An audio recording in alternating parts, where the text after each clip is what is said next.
പൊക്കോ രേവതി.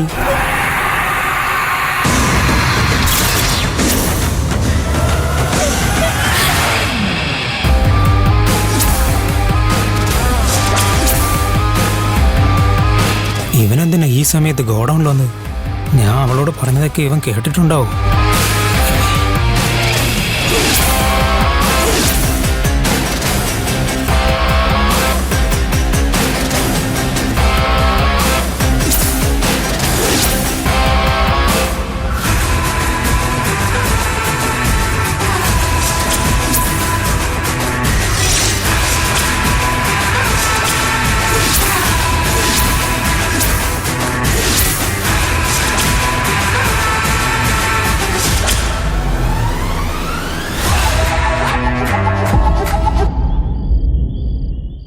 അങ്കിൾ ആവശ്യപ്പെട്ടതുപോലെ 1 വർഷത്തിനുള്ളിൽ പുതിയൊരു ബ്രാൻഡ് ആരംഭിച്ചിരിക്കുമെന്ന വാശിയിലാണ് കൈലാഷ്. അതിനുവേണ്ടി ഹാർഡ് വർക്ക് ചെയ്യുന്നുണ്ട്. ഒരുപാട് ഡിസൈൻ ട്രൈ ചെയ്യുന്നുണ്ട്. പക്ഷേ ഒന്നും പെർഫെക്റ്റ് ആയിട്ട് വരുന്നില്ല. അവന്റെ മനസ്സിലുള്ള പെൺകുട്ടി ആരാണെന്ന് അവൻ ഇതുവരെ പറഞ്ഞിട്ടില്ല. അവൻ നിന്നോട് പറഞ്ഞിട്ടുണ്ടാവുമല്ലോ.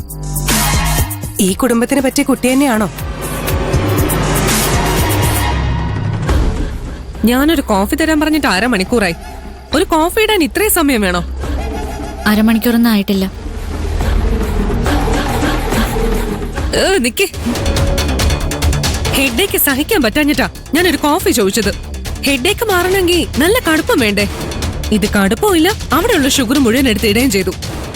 വേറെ കോഫി എടുത്തിട്ട് വാ.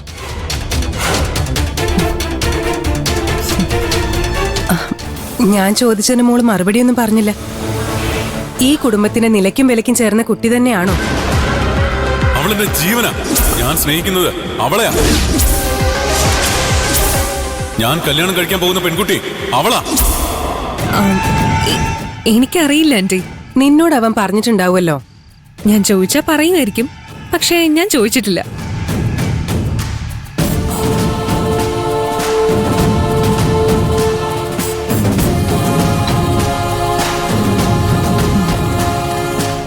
ഓ, ആദ്യം തന്നെ കോഫിക്ക് കടുപ്പമേ ഉണ്ടായിരുന്നില്ല. ഇതാണെങ്കിൽ കടുപ്പം കൊണ്ട് കുടിക്കാനും വയ്യ. പോയി വേറെ കോഫി എടുത്തിട്ട് വാ. പാർവതി, വേണ്ട.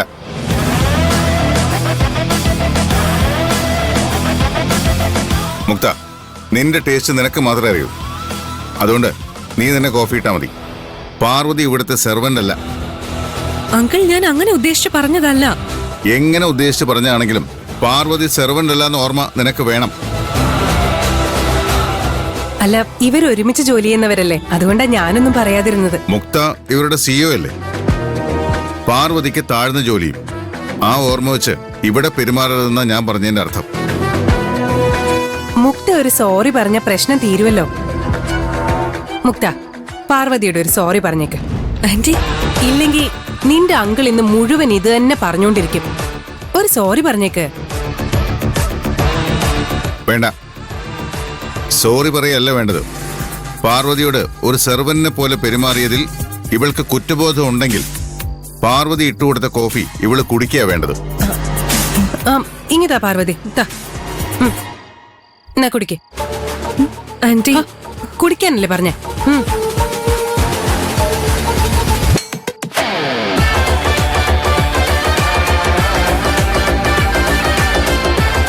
മാഡം, ഞാൻ ആഹാരം ഉണ്ടാക്കി ഇവിടെ വെച്ചിട്ടുണ്ട്. ഞാൻ ഇറങ്ങുക. പാർവതി എങ്ങനെയാ പോകുന്നത്? സൈക്കിളുണ്ട് സർ. ഈ സമയത്ത് സൈക്കിളിൽ പോകാനോ? അത് വേണ്ട. മുക്ത, എന്താ അങ്കിൾ? നീ ഹോസ്റ്റലിലേക്കല്ലേ? അതെ അങ്കിൾ. നിങ്ങൾ രണ്ടുപേരും ഒരു സ്ഥലത്തേക്കല്ലേ? പാർവതി നിന്റെ കൂടെ വരുന്നുണ്ട്. പാർവതി, നീ മുക്തയുടെ കൂടെ പോയാൽ മതി. അത് വേണ്ട സർ, ഞാനെന്റെ സൈക്കിളിൽ പോയിക്കോളാം. ഈ സമയത്ത് സൈക്കിളിൽ പോകുന്നത് അത്ര സേഫ് അല്ല. ഞാൻ പറയുന്നത് അനുസരിക്ക്. അങ്കിൾ, എനിക്ക് 1-2 സാധനങ്ങൾ വാങ്ങാനുണ്ട്. ഞാൻ ഹോസ്റ്റലിൽ എത്തുമ്പോ ലേറ്റ് ആവും. സാരമില്ല, പാർവതി വെയിറ്റ് ചെയ്തോളും. ചെല്ലു പാർവതി.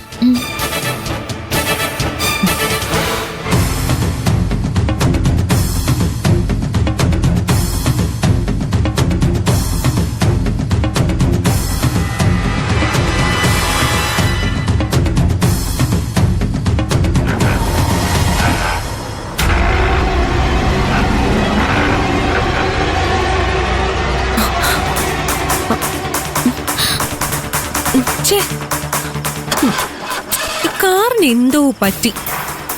ഇനി സ്റ്റാർട്ട് ആവണെങ്കിലേ ഇറങ്ങി തള്ളണം. പറ്റുമോ? അയ്യോ, മുത്തേനെ കൊണ്ട് കാറ് തള്ളിച്ചോന്ന് നീ നാളെ അങ്കിളിനോട് പരാതി പറയൂ.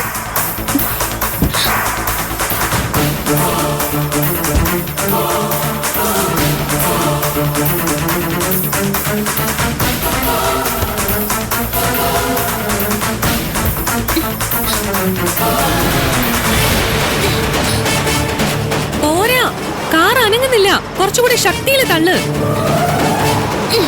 കുറച്ചുകൂടി ശക്തിയിൽ തള്ളുന്നേ.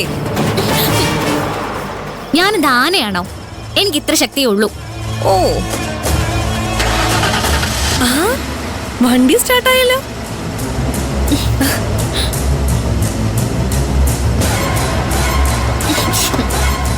ഡോറ് തുറക്ക്.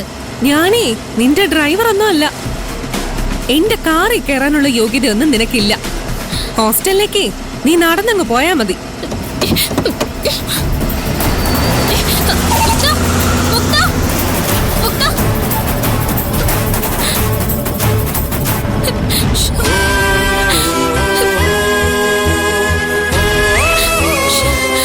ഞാനിനി എന്താ ചെയ്യാ? സൈക്കിളാണെങ്കിൽ കൈലാഷ് സാറിന്റെ വീട്ടിലും ഹോസ്റ്റലിലേക്ക് എത്ര ദൂരം നടക്കണം?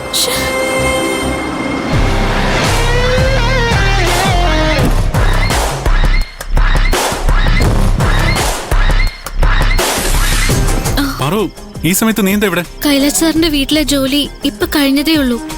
നീ ഈ സമയത്ത് സൈക്കിളിൽ പോണ്ടെന്ന് PK സാർ പറഞ്ഞു. മുക്തയോട് എന്നെയും കൊണ്ടുപോണോന്നും പറഞ്ഞു.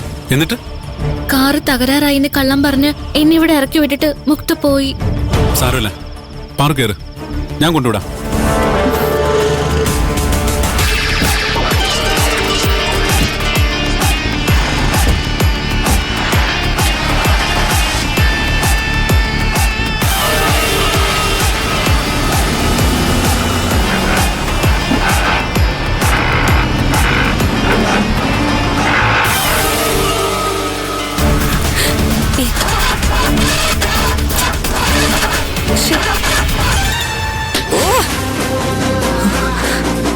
കാറിന് എന്തോ പറ്റിയല്ലോ. അവളുടെ പ്രാക്ക് കിട്ടിയതായിരിക്കും.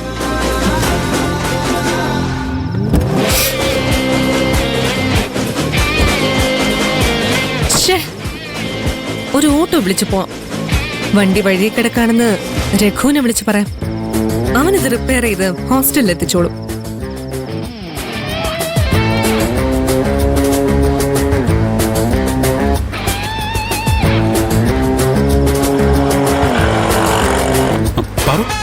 നോക്ക്. എന്താ സർ? മുക്ത. മുക്തയല്ലേ? അവളെന്താ കാറിന്നിറങ്ങിയ റോഡിൽ നിൽക്കുന്ന? കണ്ടിട്ട് മനസ്സിലായില്ലേ? വണ്ടി കംപ്ലൈന്റ് ആയെന്ന് തോന്നുന്നു. നിന്നെ പെരുവഴിയിൽ ഇറക്കി വിട്ടാ അവളിപ്പോ പെരുവഴിയിലായി. ഒരു വണ്ടി വരുന്നുണ്ട്, കൈ കാണിച്ചു നോക്കാം. കൈലാഷ, ഭാഗ്യം. ഹേ കൈലാഷ്, കൈലാഷ്, കൈലാഷ്, കൈലാഷ്.